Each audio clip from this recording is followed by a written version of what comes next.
Olá pessoal, tudo bem? Eu sou o professor Tiago Azevedo, professor de matemática, e é um prazer estar com vocês aqui no OndaTech. Agora vamos ver com relação a resolver problemas quando envolve números inteiros e as operações são de adição, subtração, multiplicação, divisão e potenciação. Vem comigo nessa onda?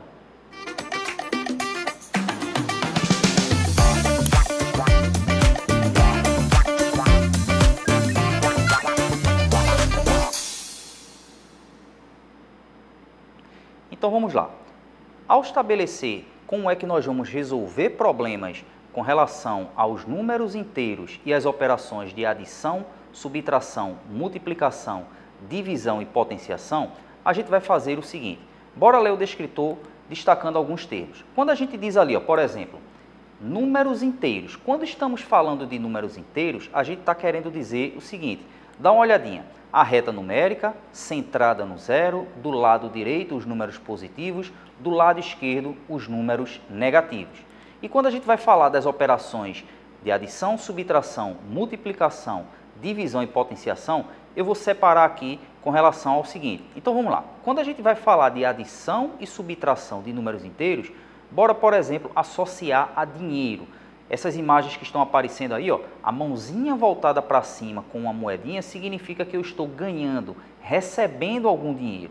E a mãozinha voltada para baixo com aquela moeda caindo é como se eu estivesse gastando, perdendo dinheiro, tá certo? Então bora ver a primeira situação. Como aparece aí na tela, você vai observar. Imagine que você receba, você tenha, você ganhe R$10. E você, do outro lado ali, a mãozinha voltada para baixo, você gaste R$6. Como é que vai ficar a situação? Então, se a gente tem aí, ó, eu tenho R$10 e eu gasto R$6, fica 10 menos 6 igual a 4, ou seja, ficarei com R$4. Olha essa outra situação. Imagine que você tenha R$6 e precise gastar R$10. Então, no caso aí, nós teremos 6 menos 10 igual a menos 4. Nesse caso, eu vou ficar devendo R$4. E a terceira situação é a seguinte. Imagine que você esteja devendo R$10 e você também esteja devendo R$15. Ou seja, menos R$10 menos R$15 resulta em menos R$25. Ok? Então, para a relação agora de multiplicação e divisão, é bom a gente lembrar da regra de sinal que a gente costuma dizer. Ou seja, quando estamos multiplicando ou dividindo números inteiros, a gente vai seguir essa regra dos sinais aí. Que significa, se eu estou multiplicando ou dividindo números positivos, como resultado eu terei números positivos. Se eu estiver multiplicando ou dividindo números positivos com números negativos, eu terei como resultado números negativos. Já se eu estiver multiplicando ou dividindo números negativos, como resultado eu terei números positivos. Bora ver o seguinte exemplo. Então, se eu tenho ali, ó, 4 positivo multiplicado por 3 positivo, como resultado eu vou ter 12 positivo. Bora ver o outro aqui, ó. 4 negativo com 3 positivo, como resultado eu vou ter 12 negativo. Já se eu tiver 4 negativo multiplicado por 3 negativo, como resultado eu terei 12 positivo. Na divisão, se eu tiver 12 positivo dividido por 3 positivo, eu vou ter 4 positivo como resultado. E se eu tiver 12 positivo dividido por 3 negativo, eu vou ter 4 negativo como resultado. E no caso da potenciação, vai acontecer uma relação com o que a gente viu de multiplicação, mas a gente costuma dizer o seguinte, observa aí, 3 ao quadrado é 3 vezes 3 que resulta em 9. Menos 3 ao quadrado é menos 3 vezes menos 3 que resulta também em 9. O que é que a gente quer dizer? Que quando eu tenho uma potenciação e essa base, seja ela positiva ou negativa, e o expoente é par, a gente vai ter como resultado positivo. Já, agora se a gente tiver 3 elevado à terceira, ou 3 elevado ao cubo, ou se eu tiver menos 3 elevado à terceira, observa aqui, 3 elevado ao cubo é 3 vezes 3 vezes 3, que resulta em 27.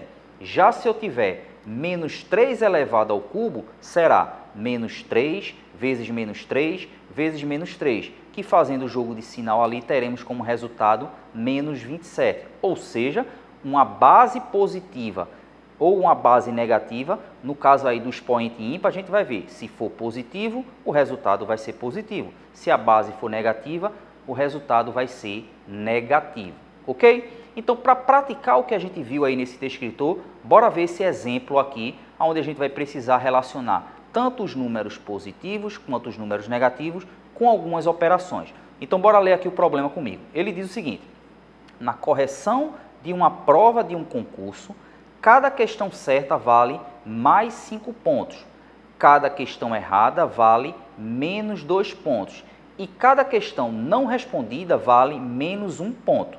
Das 20 questões da prova, Antônio acertou 7, errou 8 e deixou de responder as restantes. Então, bora ver aí qual é a pontuação final que Antônio teve nessa prova. Então, bora lá. Então, na ilustração aí, observa que eu disse, ó, 5 pontos para as questões certas, menos 2 pontos para questões erradas e menos 1 ponto para questões que não foram respondidas.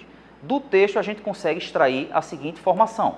Foram 7 questões que Antônio acertou, ou seja, 7 vezes 5, ele ganhou 35 pontos pelas questões corretas. Já as questões em que ele errou, a gente observa que foram 8 questões. 8 multiplicado por menos 2 vai dar menos 16 pontos. E o restante ele não respondeu. A gente já tem aí número de questões certas 7, número de questões erradas 8, totalizando 15 questões. E no enunciado diz que são 20 questões nessa prova, ou seja, 5 questões Antônio deixou de responder. Como cada questão não respondida, você tem aí perdendo 1 ponto, no caso aí ele perdeu 5 pontos pelas questões não respondidas. E aí, pausa aí esse vídeo e me diz qual foi a pontuação que Antônio teve nessa prova, tá certo? Ou seja, 35 pontos pelas questões certas, perdeu 16 pontos pelas questões que errou e perdeu 5 pontos pelas questões que deixou em branco. Somando esses valores aí, resulta em 14 pontos, foi a pontuação que Antônio teve nessa prova aí, tá certo? Então perceberam que quando a gente faz as operações com números inteiros, a gente tem que observar se eu estou fazendo soma, adição e subtração, se eu estou fazendo multiplicação e divisão, ou se eu estou fazendo potenciação, ok? Então essa imagem aí desse QR Code é onde tem um monte de atividades relacionadas a esse descritor. Aponta a câmera aí e resolve todas essas questões que foram indicadas por esse descritor, que foi no caso aí dos números inteiros e suas operações, ok? Então pessoal, eu espero que tenham gostado, um tchau, tchau e até a próxima.